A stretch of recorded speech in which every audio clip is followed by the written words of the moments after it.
So essentially, I don't need to tell people in Mumbai who the Parsis are, but for those of you who might not be from here, the Parsis are essentially descendants of Zoroastrians who fled Persia thanks to Arab invasions and the resultant persecution around the end of the 8th century AD and landed on the west coast of India.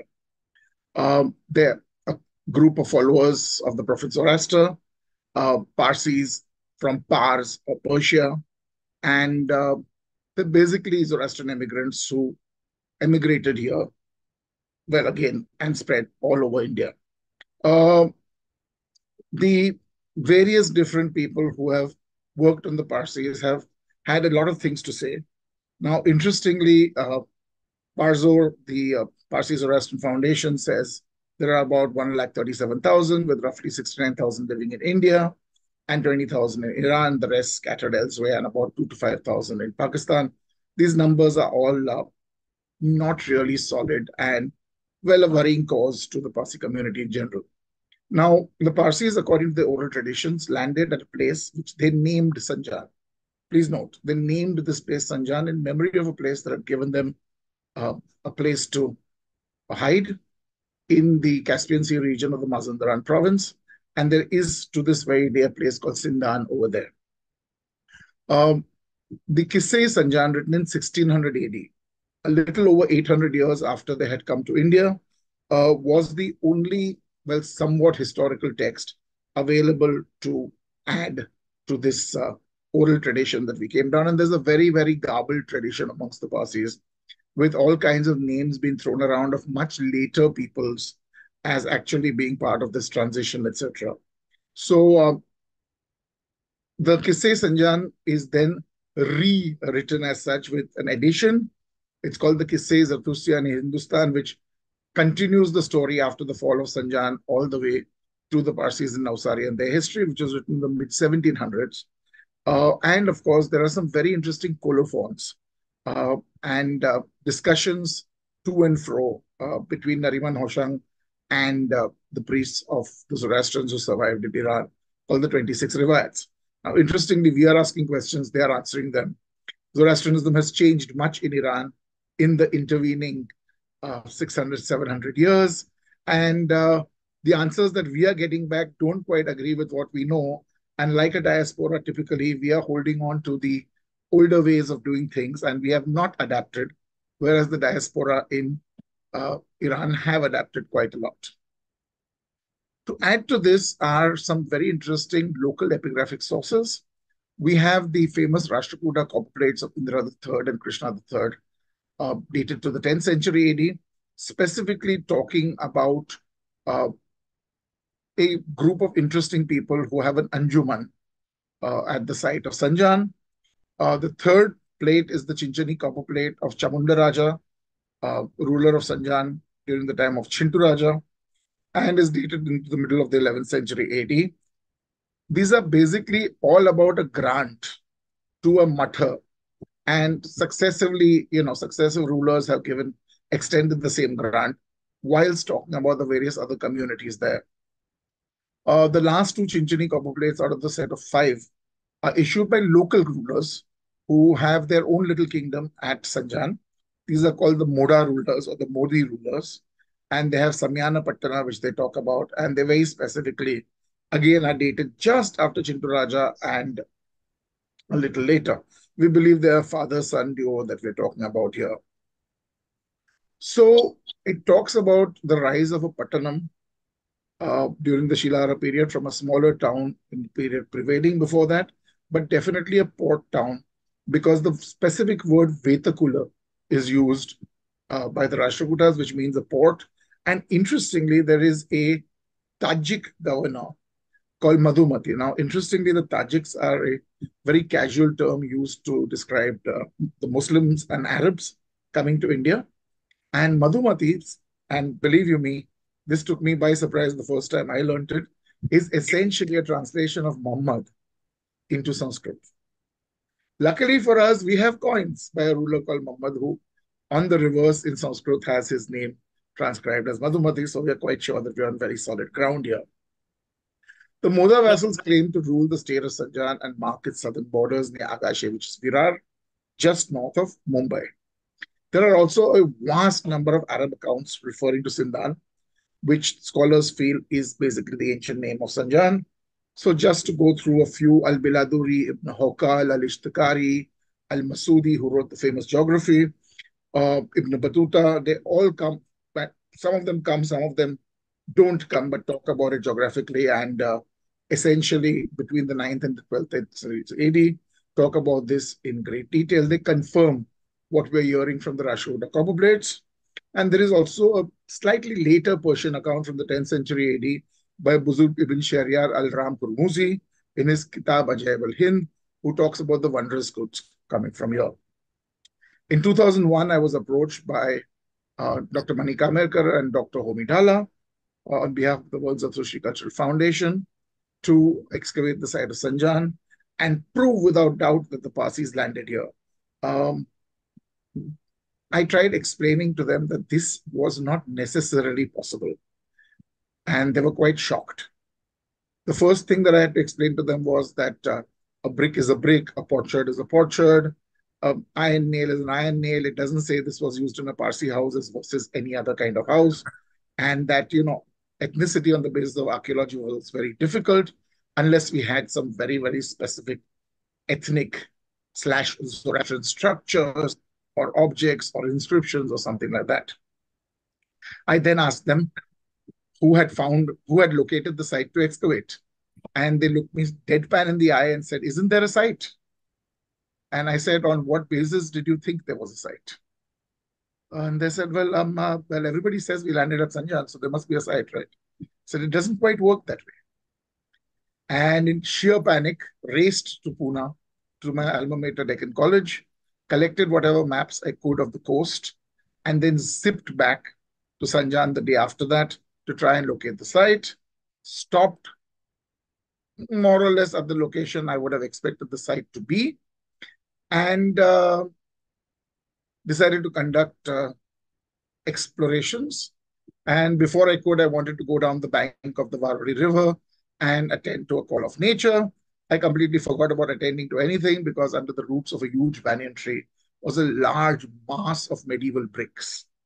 And bang, bingo, we were on the site. The original excavation director was the late Dr. S.P. Gupta of the Indian Archaeological Society. I was the co-director, and then subsequent to his demise, I am the surviving director of the excavations.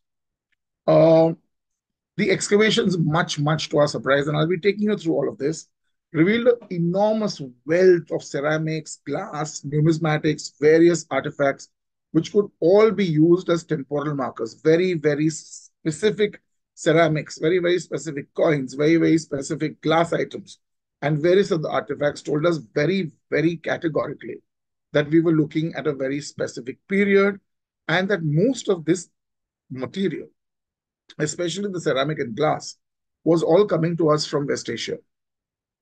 We created inadvertently an entire set of early medieval period markers, for which I think the Sanjan excavations have been perhaps the most important. We also talked about trade that was going on, obviously, from this vast number of this equipage of artifacts. But what was very important was we were looking at the Pax Islamica that came in after the Islamic conquest of the Persian Empire.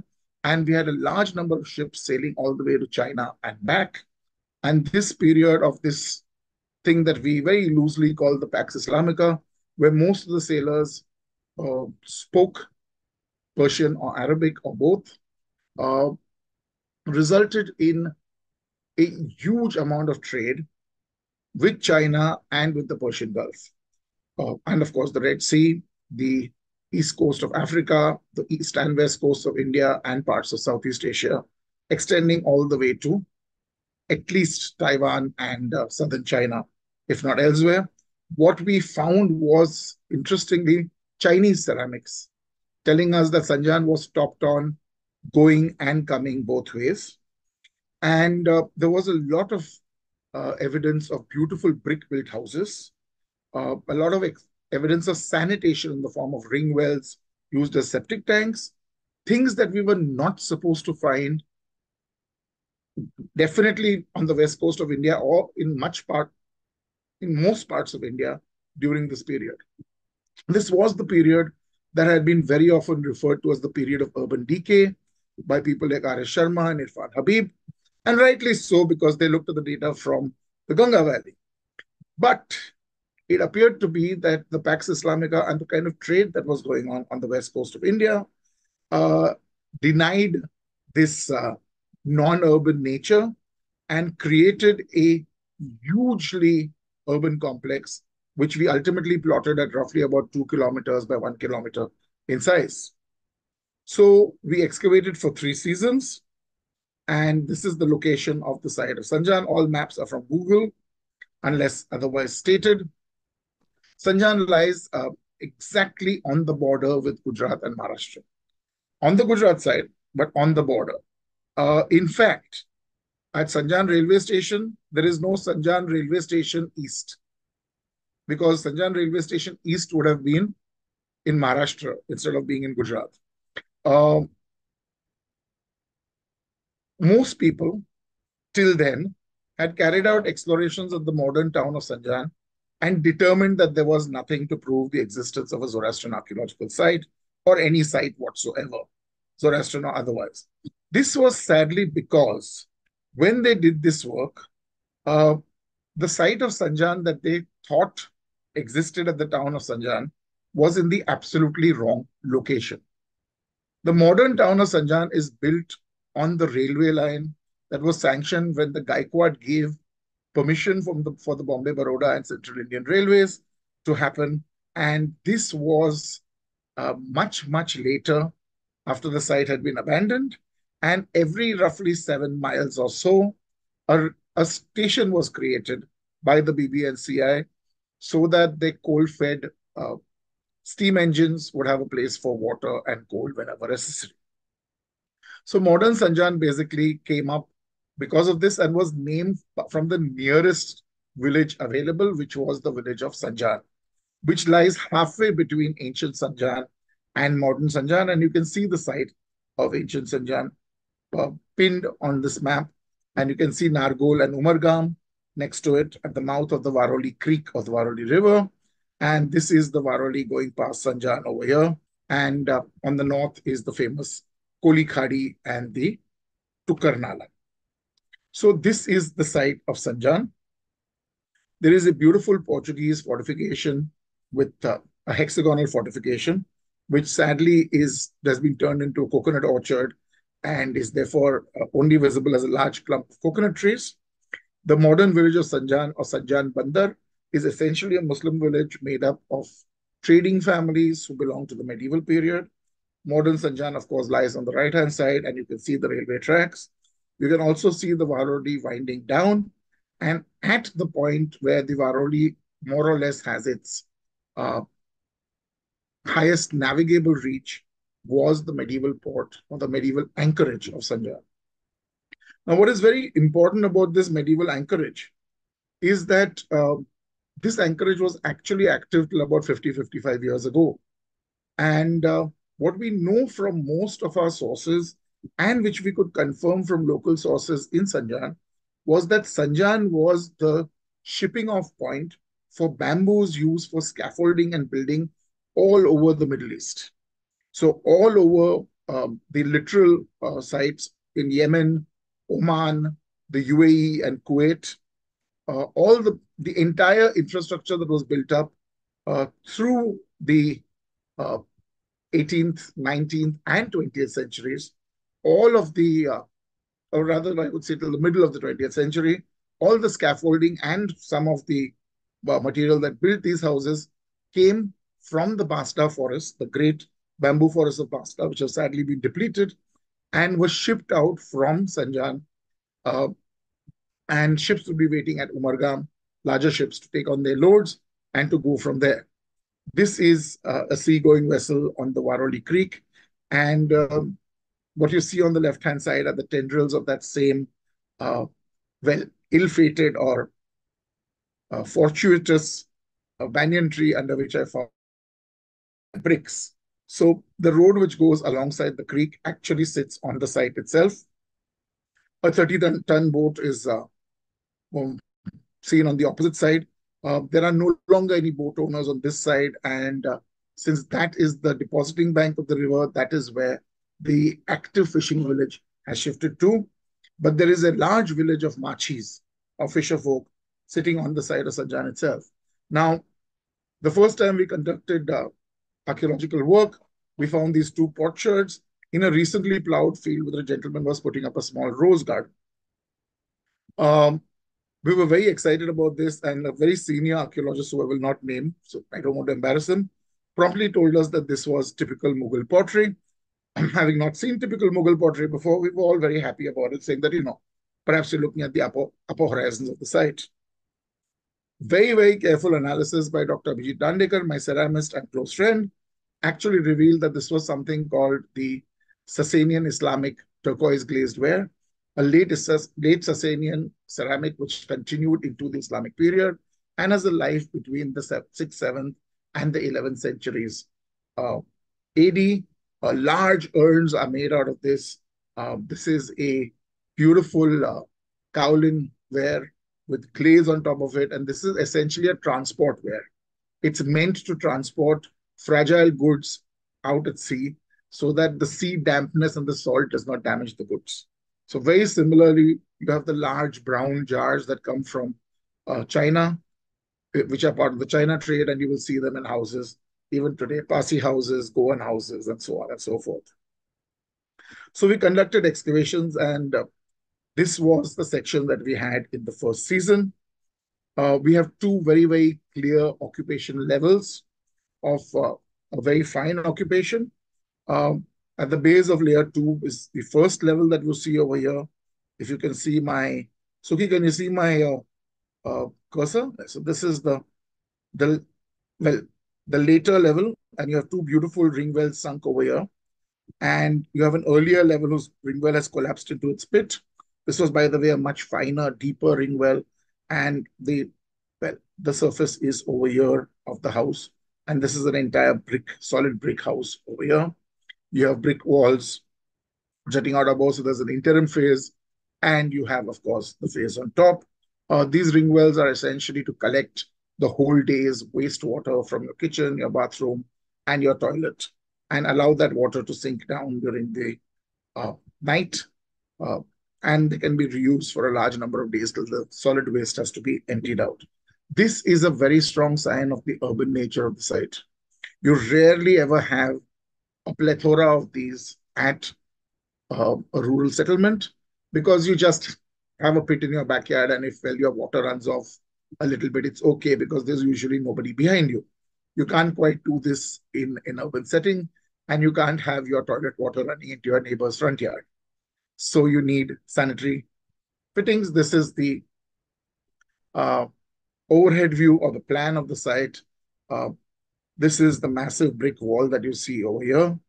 And this brick wall continued this way. It had been robbed at some point. So the bricks from the older structures have been robbed, and brickbat structures have been made in the later phase. There was a beautifully well-rammed floor made of brickbats over here. We found some amazing artifacts in it.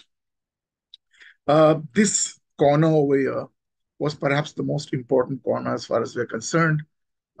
We had exposed this beautiful section for photography one evening, and we were going to come back early the next morning at 6:37 so that we would have neutral light to get some good photographs.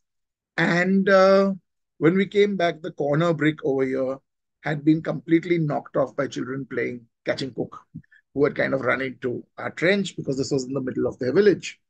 The first thing was, let's just quietly put it back and act like it never fell off. Then, of course, better training prevailed, and it was not done once it had been moved.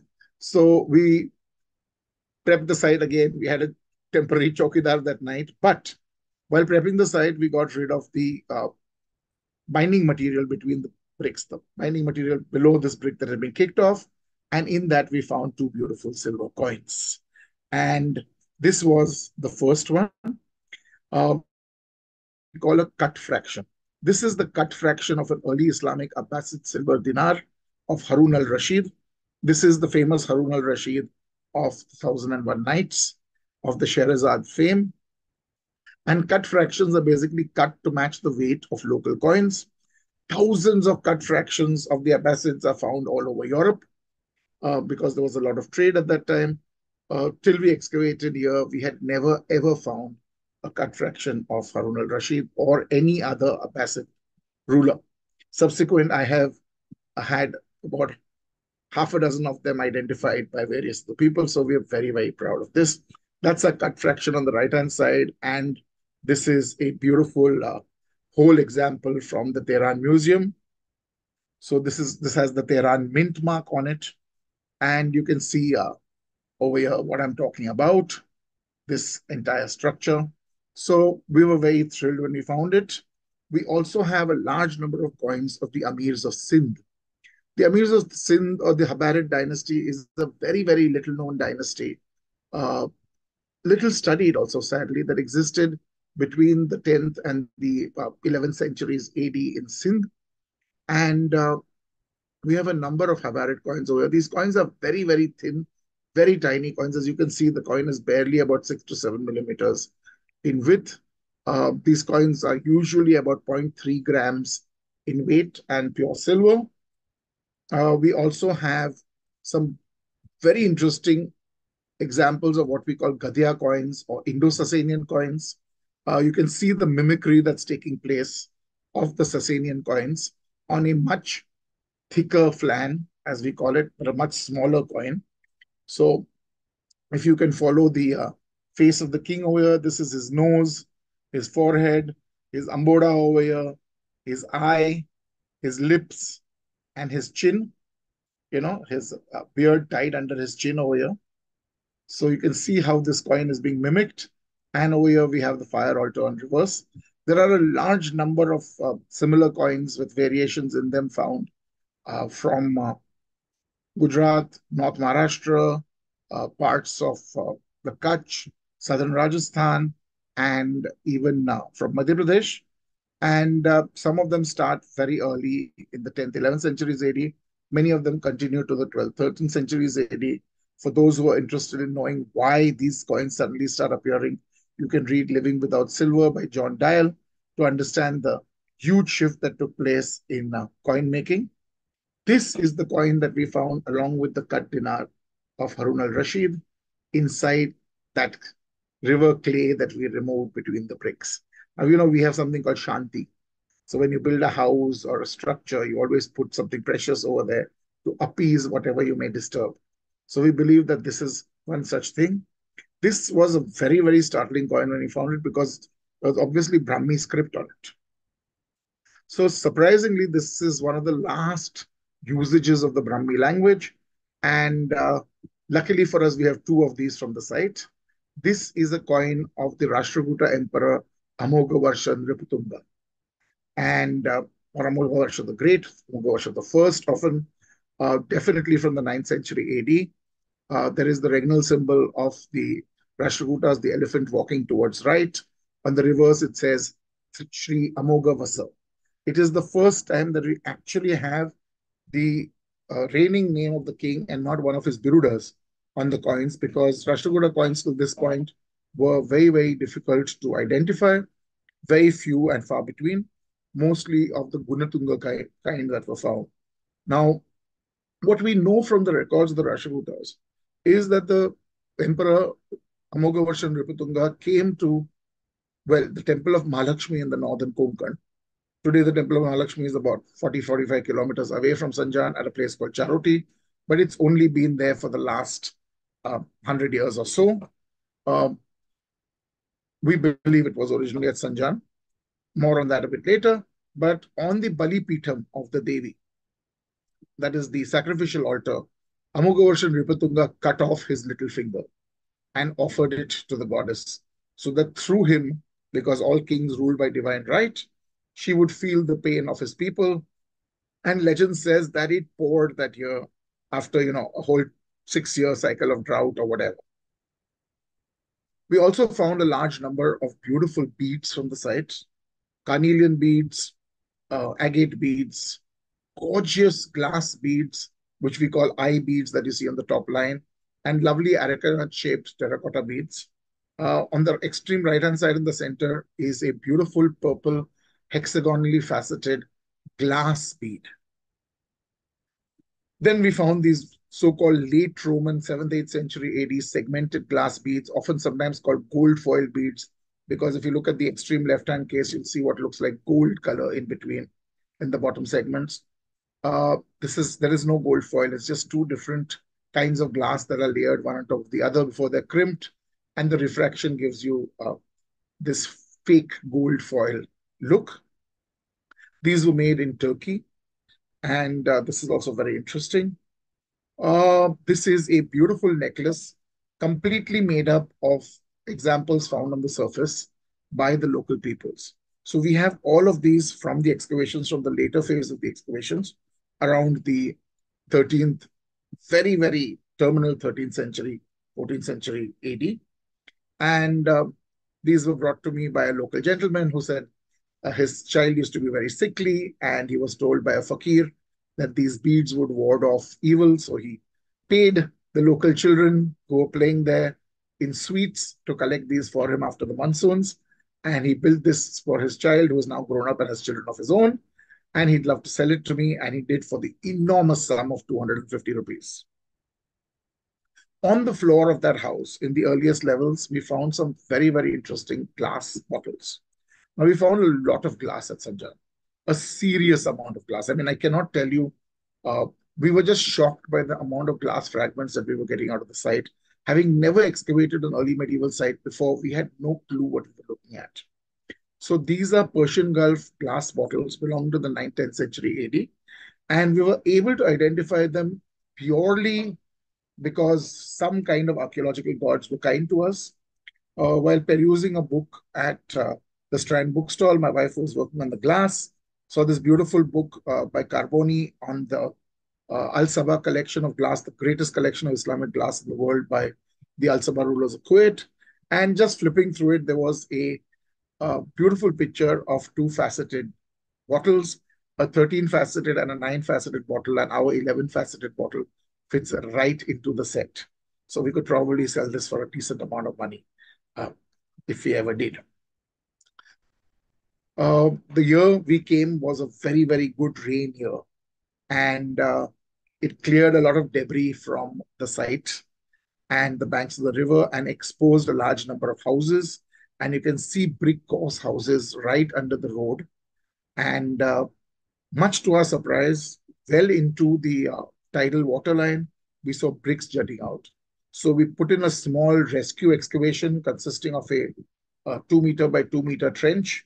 We did a sondage over here, and we found the bottom of a beautiful square brick well, an incredibly well-made brick well, and collected some 200 kilograms of ceramic from inside it. And my ceramic yard people were not very happy about having to wash and sort that huge amount of material, but very kind to do so. What we realized was that the site was being gradually eaten away by the river because we were on the cutting bank and not on the depositing bank. And that at one point, the site probably extended to where the river runs today, and the river has been gradually moving away from us. So this is from the opposite bank, giving you an idea of the final season's excavations.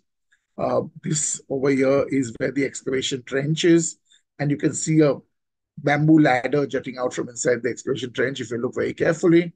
And that's the team over here. These are the ladies doing the sorting of pottery and things like that. And that's a big pile of brickbats at the back over there. And by the way, these are ladies over here from the village catching lungfish, which are a local delicacy. In the second season, we excavated another periphery of the site called the Koli Khadi and found a lot of beautiful, large, circular urns that had been buried in the ground uh, in a working area with an enormous amount of burning and pyrotechnic activity. We actually retrieved one of these. There's Dr. Tandikar uh, carefully labeling and numbering the shards as they're removed. And we put this together. In those days, it cost 700 rupees worth of super glue and the skin from the fingers of 3 pairs of hands. And we were part of a UNESCO Parsor excavation. Some fascinating ceramics came out of this. This is a beautiful three-handled turquoise glazeware jar. We also have some amazing Qingbai porcelains from China dated to the 11th century AD, some beautiful dark green scalloped uh, stoneware from China in footed bowls, local glazed wares from the West Asian region, a gorgeous little cup. This is a tiny little cup which would have barely fit into my hand, probably a wine cup or something like that. This was perhaps another hugely important kind of ceramic that we got. This is something called the graffitoware. There's a small s, capital G, graffitoware. Don't ask me. The French name things very peculiarly. This is a glazed ware in which, when the glaze is semi-dry, a stylus is used to make decorations. So this kind of graffitoware, and there are two or three varieties, exists very tightly between 950 and 1050 AD. So if you find this at a site, your site belongs to this 100-year period, and this is a huge marker. So this is a beautifully incised example of that. This is the inner surface. It's a beautiful, very well navigated, pink colored clay with this glaze on top, color splashed on it. This, to some people, this looks like peacocks. To other people, this looks like Arabic. From our excavations in the last season, in a new well that we found, an intact well, we have this beautiful Kashan lusterware bowl.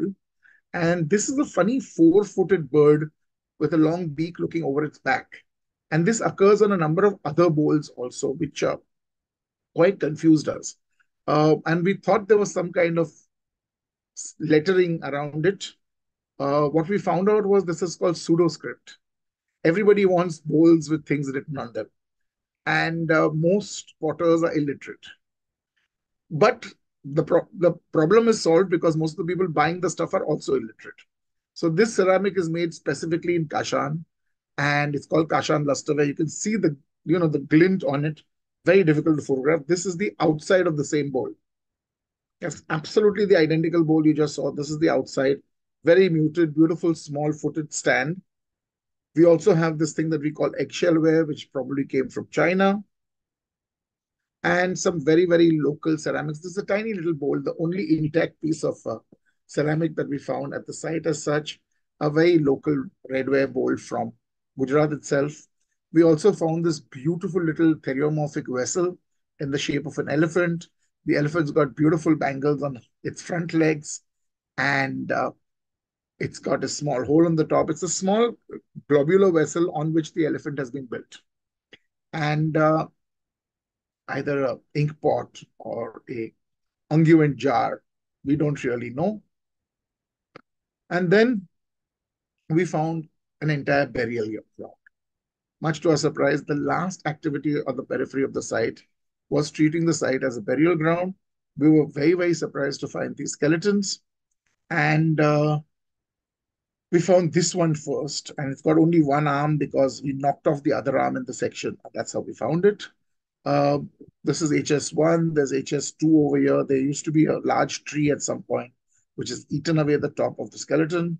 There's HS3, which is this really tall lady over here.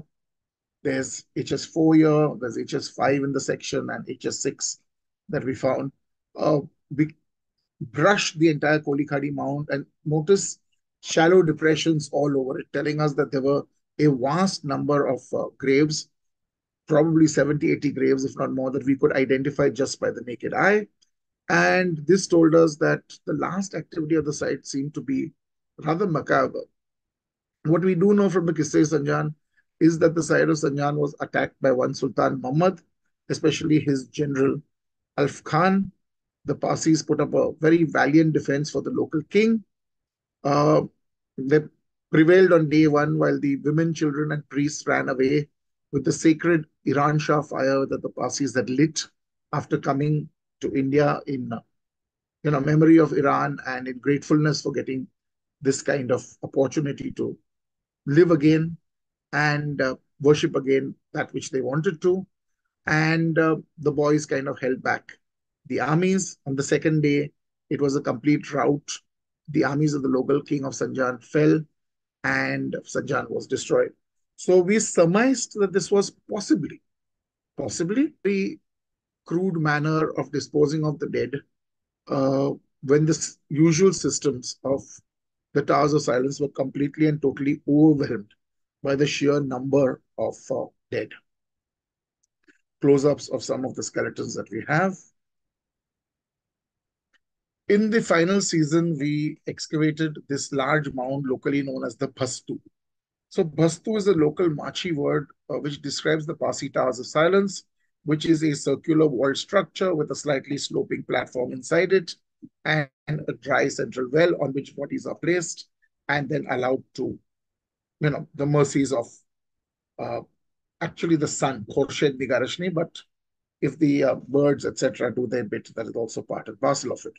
So careful excavations revealed a large torus which had kind of come apart outside, and this was made up of brickbats from older parts of the site. There was a beautiful brick central well and a lovely platform with a 5-degree angle inside it. There was a slightly offset entrance to the east, typical of all Parsi Towers of Silence to this very day. And inside the Bhandar, as it's called, which is the dry well, we found the remnants of over 400 Parsis. This kind of structure is made by no other community, and this rather macabre structure was the absolute evidence that we were looking for. Uh, we didn't expect to find something like this, but we did. That's a lot of lime plaster at the bottom over here where there is an offset as the natural soil. That's what we excavated through.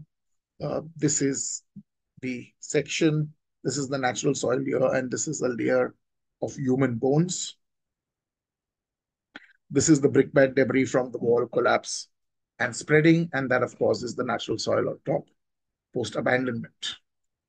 This is a view of the Lokma in the center. We got a lot of beautiful glass bangles of the medieval style, some of them still articulated on the bones. Okay, and yes, these are all human bone fragments that you see over here. Dr. Veena Mushrif did a fabulous job of collecting these bones. She was a paleoanthropologist from Deccan College who came and worked on the site and did some amazing analysis. We encountered a large number of black bangles, from tiny ones for children's hands to large ones, so on and so forth. And we also found a large number of toe rings in silver and in mixed metal. Different kinds of toe rings were found inside, and that kind of quite surprised us because we were not used to seeing Parsi women wearing toe rings. On coming back, we spoke to Dasuji Kotwal, and he told us, very interestingly, that till about 100 years ago, it was incredibly common for Parsi women to wear toe rings, married Parsi women to wear toe rings, very much like the women of the west coast of India. And we also found one toe ring, this one on the extreme right over here, from the uh, excavations itself at the main mound and not here inside the Dokma. So that kind of also cemented the fact that we were looking at this thing. Scattered all around the site and at various different places, we found beautiful structural and sculptural members. The PS, the resistance is probably this Parvati image with Kamandalu and Shruk with Ganpati in it. There is a beautiful Devi panel over here. There is a Kuber with coins coming out of his mango skin pouch. There is a beautiful, late Rashtrakuta style Bhairava over here, fragment of a Gajahasti panel, dancing warriors, uh, lotus buds, so on and so forth. The sheer volume of these and size of these objects lying scattered here and there tells us that at one time there was a very, very solid temple, one or more, at the site. Now, this kind of Gajahasti panel automatically tells you that you're looking at a rather large temple, probably of the kind that you see at Ambarnath.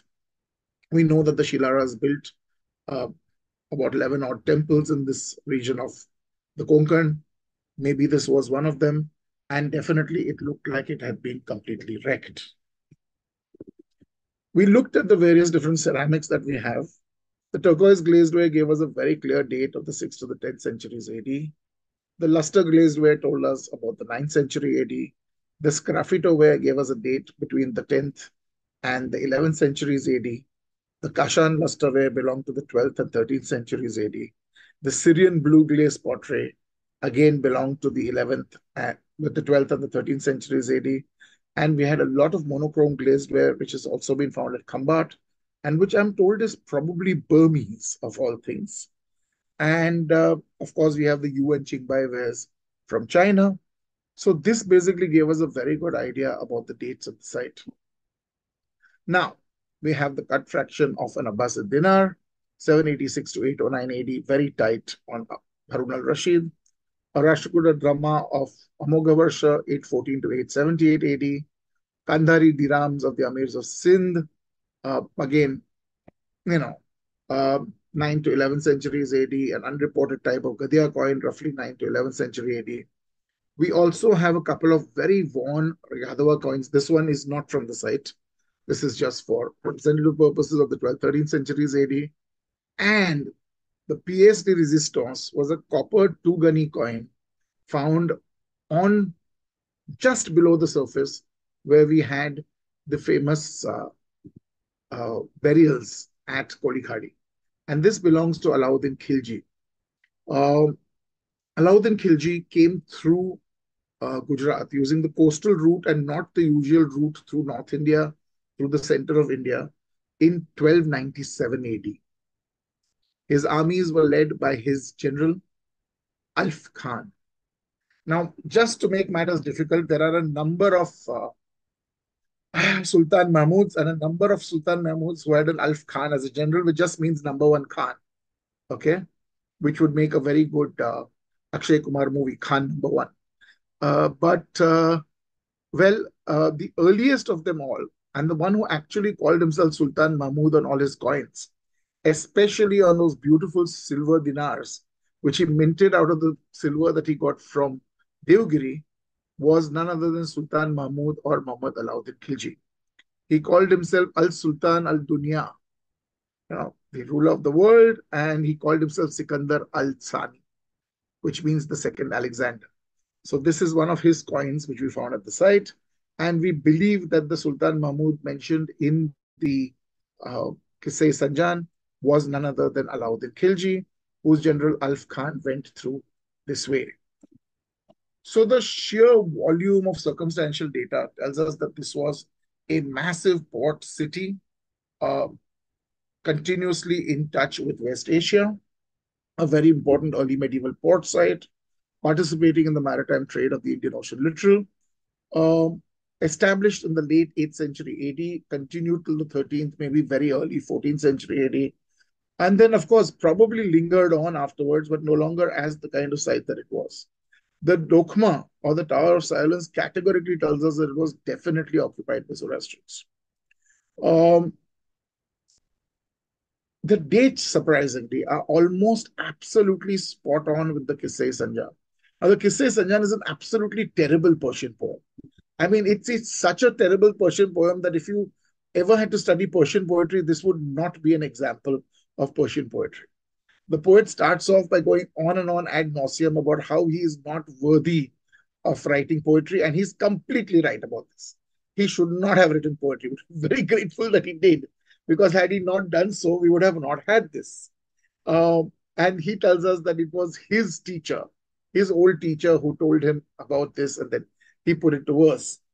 Um, for the first time, we had literature actually being spot on corroborated by archaeological data and proving to us that yes, the Parsis arrived in India in the late 8th century AD, probably somewhere between 780 and 790, and continued to be there. And it is from here that they spread to various parts of Gujarat and northern Maharashtra. And after the fall of Sanjan, of course, everything shifted to Navsari, and so did the Iran Shah, which had been spirited away into the hills of Barot, while the boys stayed back and beat off the attacks on day one, and then ultimately succumbed on day two. So, in a nutshell, the excavations of Sanjan, very, very grateful to a lot of people, the Archaeological Survey of India for permissions and for funds also during the first two seasons, the Tata Trusts for funding the third season of excavations, and of course, the late Dr. Mani Kamerkar and the late Dr. S.P. Gupta, who actually were the backbone of this entire project. And of course, some thanks to Dr. Homi Dhala too, because it was through his WZCF that we decided to do this. So thank you very much, ladies and gentlemen. And if there are any questions, I will be happy to take the same. Thank you so much. That was utterly fascinating, like everyone is already saying in the chat. So there are a few questions and compliments, but let me share them with you. To begin with, Jyoti Kerkar, who wants to know if you remember her, says she is fascinated by the excavation. She says that you spoke about ceramics were excavated. How do you take care to not get it damaged? And how do you know something important is underneath there? So maybe a little bit about that process. So you don't. You act as though there is damageable material everywhere. After you've broken the usually very hard crust at a site, you switch from using large pickaxes to small pickaxes, and you work very, very slowly. You usually do not dig more than 5 centimeters at a time.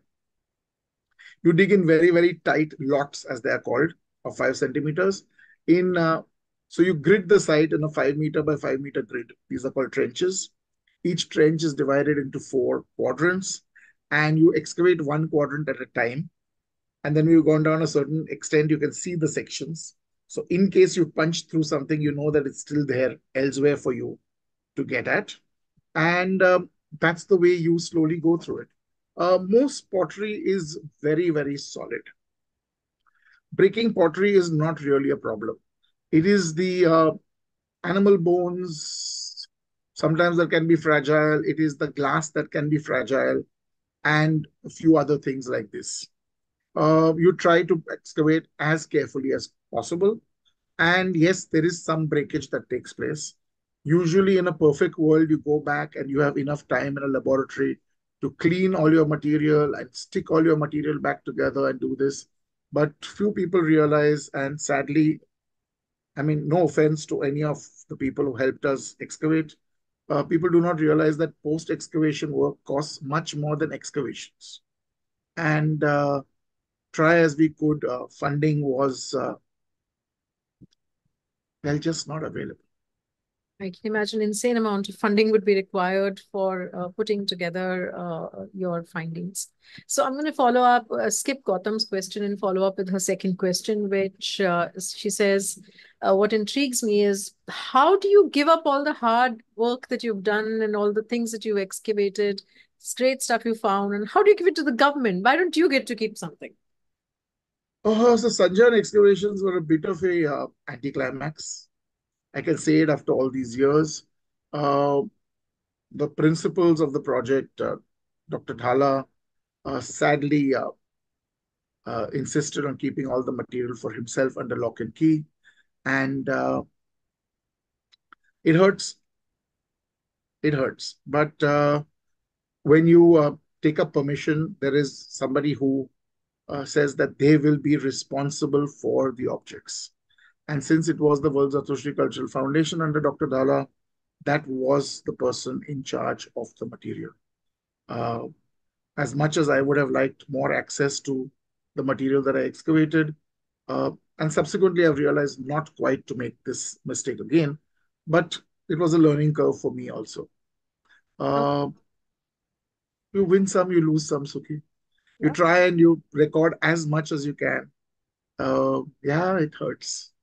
Yeah, I You mean, think I wouldn't like to have that coin of Harun al Rashid and that coin of Amogha Varsha in a large frame with a light, a spotlight on it in my room? I'd love to, but it's not to be. I personally think that this material should have been in a museum, and since it's not, that's also rather sad. But we've done the best that we could in recording it. Hopefully, we'll have a publication by next year uh, detailing some of the material, and then we'll see what happens. fantastic. Suman Nene has also said the same thing that these items, once they're in private collection, will all get lost. It's only if they are collected at a national level or a governmental level can you hope that many, many people will get to see it over generations. See, but the problem here is, Suki, is this is a very nice thing, a very nice sentiment. But number one, the government has to have a repository where this can be delivered. I mean, we've all been saying this for a long time that, Deccan College has a lot of stuff and they're running out of space. I know that MS University Baroda has the same problem. So all excavation departments have vast amounts of data that they've excavated, which can be looked at again and again with a fresh set of tools, a fresh set of ideas, and at least the universities make most of their material available to researchers.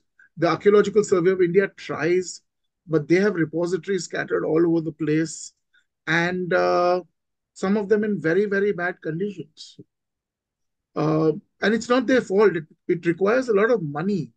If you go to a museum abroad, you will see the kind of care that is taken of the reserve collection. See, any great international museum, including ours, uh, has about 90% of its data in the repositories and less than 10% of its data on display.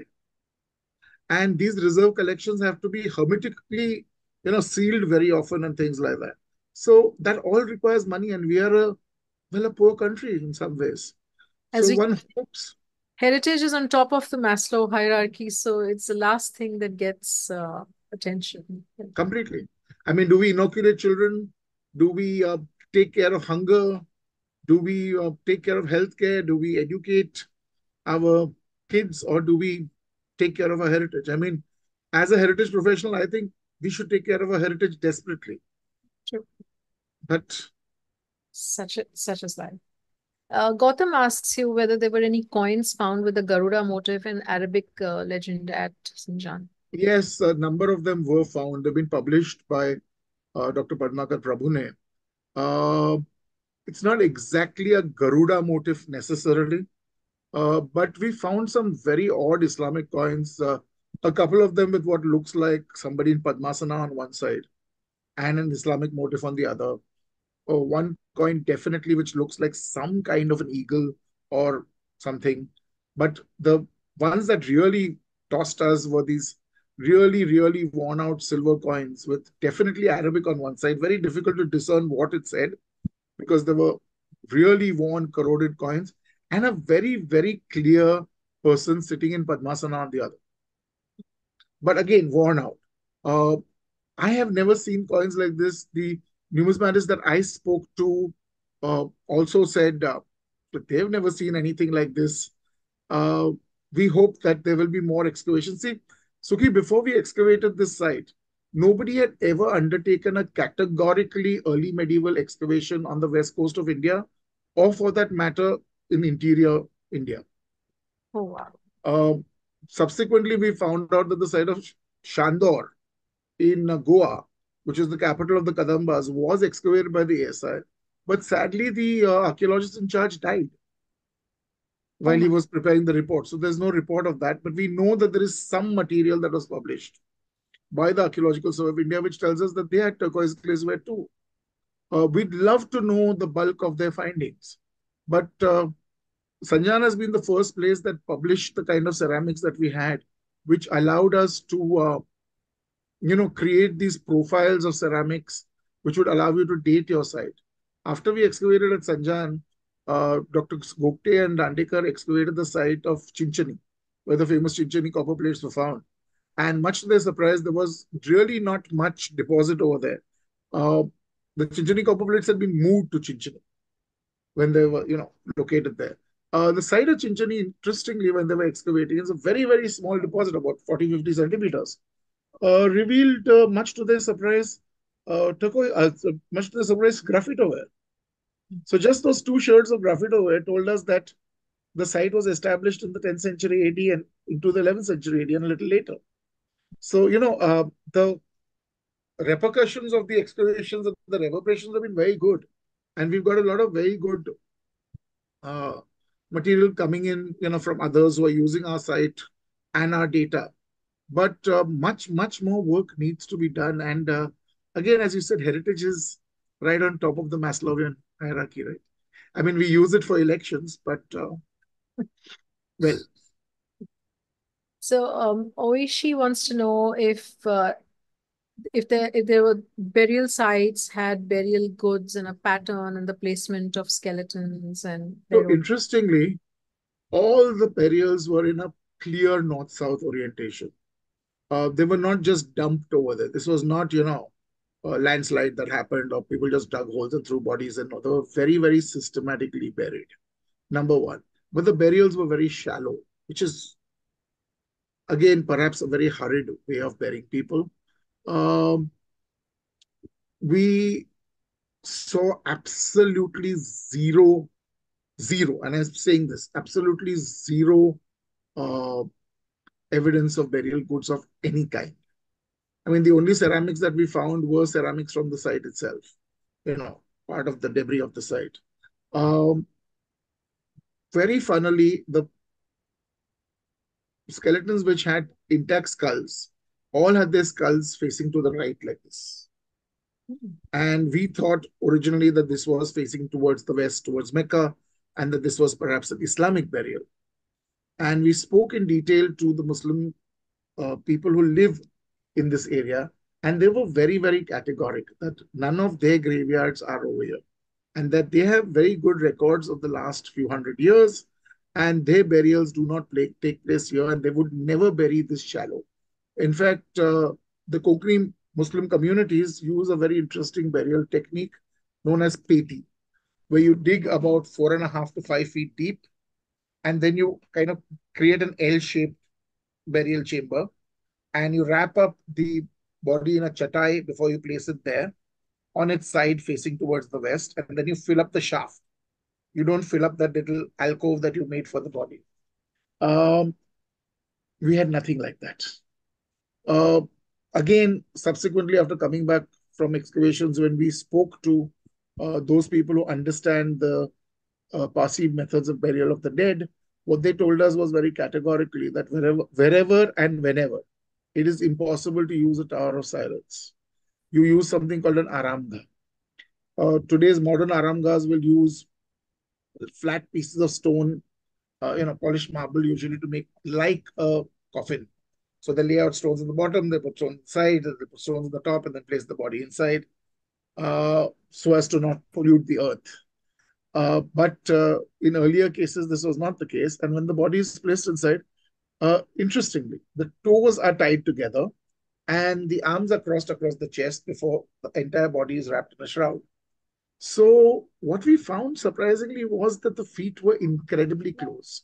Normally, in most burials, you have a little separation that takes place, and feet fall apart after a certain amount of time. Sorry to be gross about this, but this was not the case here. And in most cases, we seem to have the arms across the chest, or one arm has slipped a bit, or something like that. So again, this is not very, very typical of others, and very typical of the way the Zoroastrians will bury as and when they have to bury. So we are still of the opinion that these are Zoroastrian graves.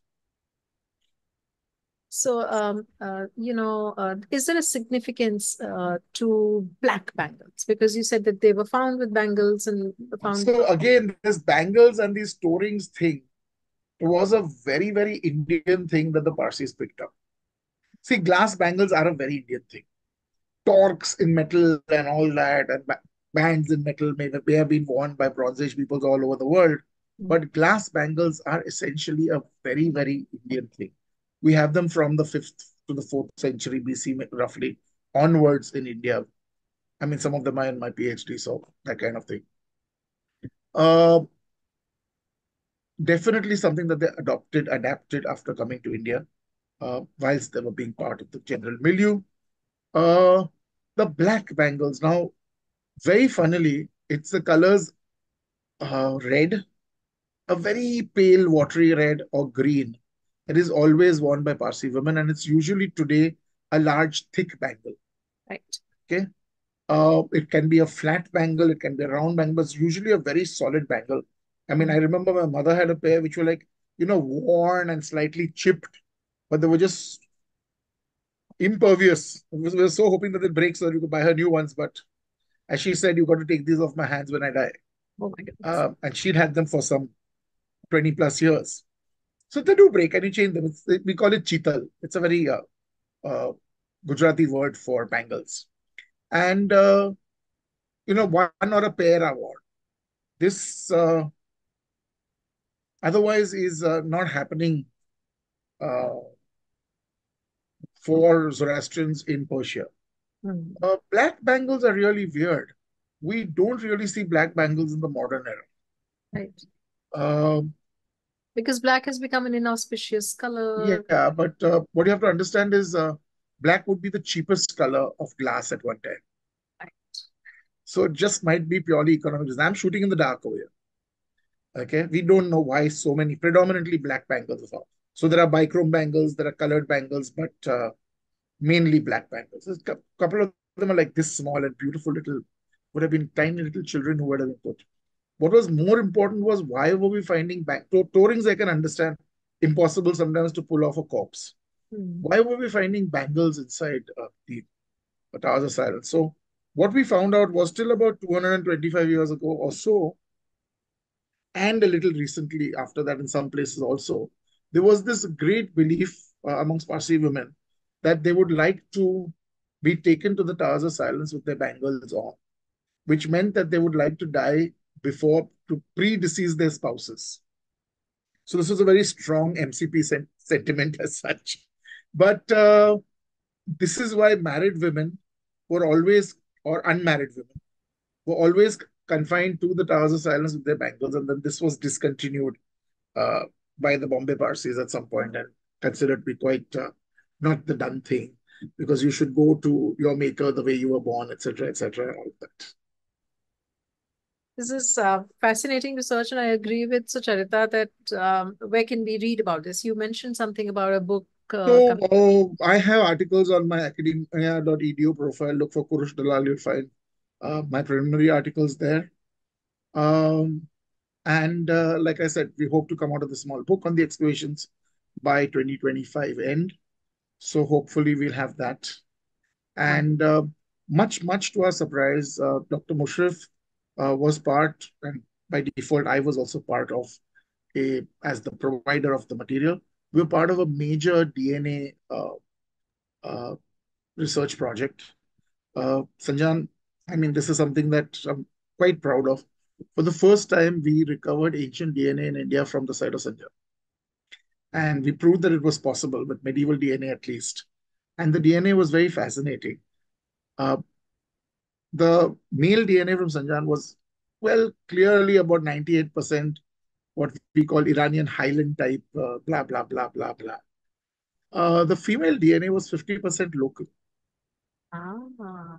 which tells us that there was a lot of admixture taking place. Hmm. And when we did historical research, we found out that this stopped about 250 years ago Hmm. when there was a lot of backlash from the upper castes in India, especially Gujarat, that, there were too many lower castes marrying into the Parsis. And this was upsetting the caste equation.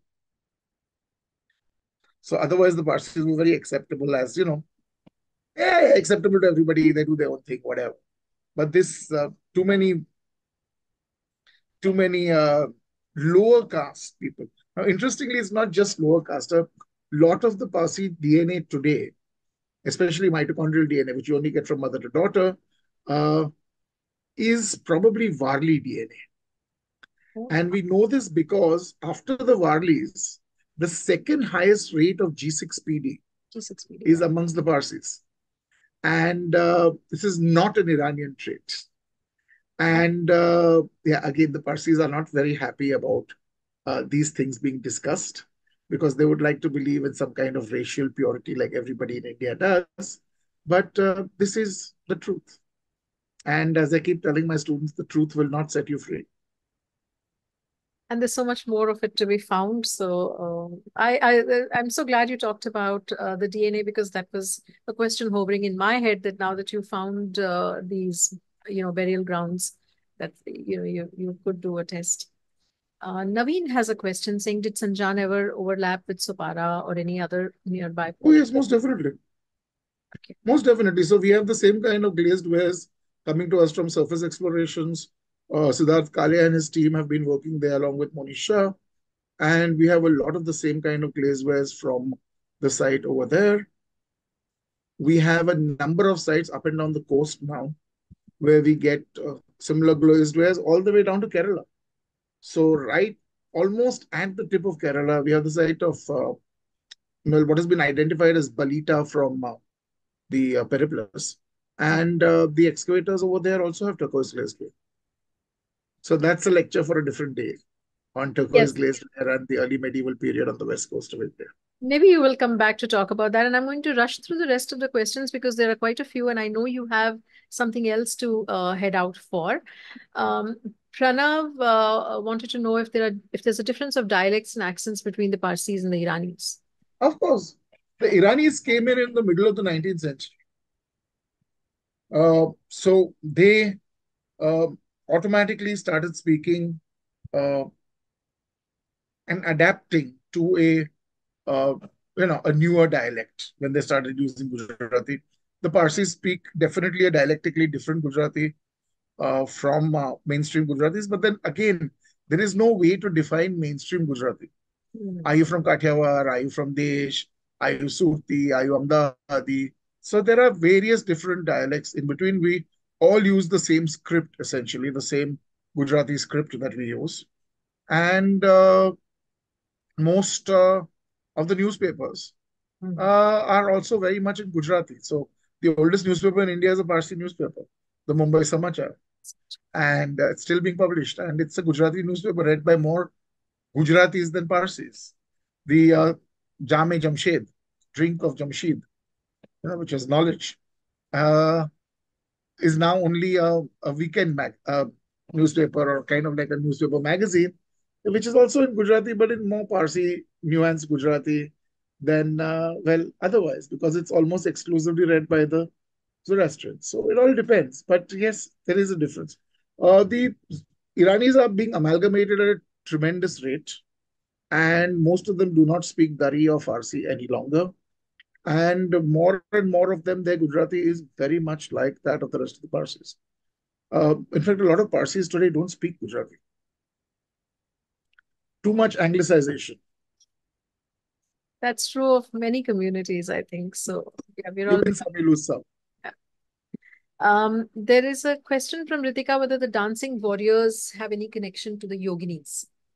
No, these are basically tharas at the bottom of the temple. So the temple is based on multiple tharas that go up. So the Gaja Thara and so on and so forth. So they represent various different, that would be an entire lecture in architecture, but Okay. they represent different worlds, different levels, so on and so forth. So the Gaja Thara usually is the bottommost one on the backs of the elephants that the temple sits.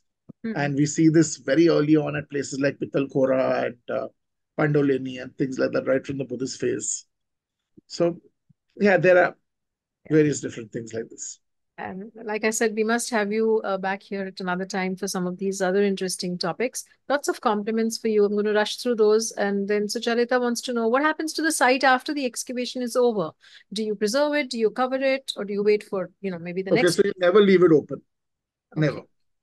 Unless there is a very specific protected monument and there is a plan in place to showcase the excavations, you never leave it open. You usually use a very, very good quality of plastic sheeting. You cover the entire site. You usually pull out a lot of stone and brickbat and things like that at the site. Like Sanjan, you normally layer it all on the plastic sheet to keep it down. And while you're doing this, so this is what we do. In tiny Ziploc bags, we put the most modern 1 rupee and 2 rupee coins that we can find, and we scatter them over the tarpaulin. So that even if 200 or 300 years later the plastic is completely lost, the coins will to some extent survive and tell you that this level belongs to that period. Hmm. And hopefully you will have enough evidence of our excavations having been conducted and therefore be able to put one plus one together. We then normally put the excavated soil back in, and it normally is slightly raised up because we fluffed through it. Right. And a few monsoons later, there are gentle depressions all over the mound. And que sera. Uh, Anita asked whether Dr. Musharraf and her team were able to do DNA studies of the burials, but you did mention Yeah. They something like did some very amazing studies in the bones, etc. also. that. So a lot of her master's dissertation students took specific uh, types of bones or specific types of paleopathologies and so on and so forth. And a large amount of data was generated, and ultimately, an entire bar series volume was published by her uh, on this. Kalpan Haridas says that women in Kodagu and several areas of Karnataka wear black bangles even today. Agreed. Yeah. And Rama wants to know whether these are the Nazarwala bangles, but then everyone is wearing black, not just babies. Possibly, possibly. See, it's very easy to read into these things and do a 1 + 1 = 4. But if you don't know, you don't know. If you have any written data about this from that period, I'm very happy. If not, It's just conjecture. Yeah. yeah. And I mean, there's too much conjecture in this world as it is these days. Let's not add any more. I Yashashvi, have no problem in saying I don't know. that is so good so refreshing, really. Yashashvi wants to know whether the excessive amount of glass and ceramics signifies something about their lifestyle or their living standard. Yes. So, number one, it says that this was an enormously rich site because at that time, glass would have been a very valued commodity. So, we have some very interesting glass, including what would have been glass lamps. Mm. So, we thought we were looking at lids, but we were looking at lamps like this, which would Okay. have been part of a larger iron object consisting of circles onto which these lamps would have fit. And this is something that we know from the very early Byzantine periods, etc. And I've been very lucky when I found this glass, and I was corresponding with authors all over the world. My wife Ria, who was doing this, and I, because we didn't know what we were looking at. There was no work on glass in India, and we were very, very lucky to find out about a wreck called the Glass Wreck or the Sirsilimani Wreck, which was excavated by Texas A&MU off the coast of Turkey, which was an entire wreck in which they were collecting broken glass from various different places to take back to melt into glass. Mm. And it sank in the 11th, 12th century AD. And they retrieved the entire load. In fact, they could tell you where the large baskets full of glass were because that's how the concentrations of glass were found. And I wrote to the excavators, and the excavator was kind enough to actually send me his unpublished draft drawings so that I could use them to identify, some of my material. And he even cut up a beautiful National Geographic magazine and sent me all the images from it. So I was kind of quite aghast. We are Indians. It's difficult to cut up a National Geographic. But yeah, so I'm very, very grateful to George Bass. Uh, Very, very, very kind of him to do so. I wrote to the Corning Museum of Glass, and the director of the Corning Museum of Glass just sent me 25 publications of his. Wow. Yeah. And he told me, don't wash that glass. What's on it is not patina. It's the glass, the outer surface of the glass itself that's decomposing and Wow. stuff like that. So uh, the first time he sent them to me, I didn't get them. So I wrote back to him saying, really sorry to do this, but you said you were sending me some stuff and I didn't get it. So he FedExed the damn thing to me express from the US. Wow. Again, I mean, I've been very, very lucky to have very, very good people who I have dealt with. And, all the excavators, all my students who were with me, and my friends who were part of the excavations, most of them, very grateful to them for making this happen. We did this without any institutional support as such, as in an archaeological institution per se. And it's very rare that this kind of thing happens in archaeology in India. I mean, Dr. Shanti Pappu, Dr. Alok Kanungo, myself, we are probably three people who independently excavated sites without being faculty at an archaeological, university or department. So, yeah, I mean, just been very lucky with the people. My teachers came down uh, and spent 3 days with us. The great Dr. Rajguru. I mean, I took him around the site in a little bus, and at the end of the day, he sat us down, and there he was sitting on the chair, and we were all of us sitting on the floor in front of him. And we'd been working on the site for 3 years, and he explained to us the entire geomorphology of the site after looking at it over one day. And we were all like, oh. But your stories of collaboration are just so heartwarming and leave us with hope that, people around the world want to help and support each other. And maybe that is the way that we will manage to keep our. Because any archaeologist who says they did it on their own is lying. You cannot do it on your own in archaeology. That is the truth. So with that, thank you so much. Lots of compliments in the chat. I'm not going to read them out to you, but obviously everyone is gobsmacked by the amount of work that you've done and how well you have curated the presentation for today. We are really glad that you could do this for us. Thank you very much. We hope to have Always you a pleasure. again sometime with a new topic. Till then, thank you. And thank you to everyone who joined in today, this Saturday evening. See you next Saturday. Thank you very much, folks. And thank you very much, Khaki.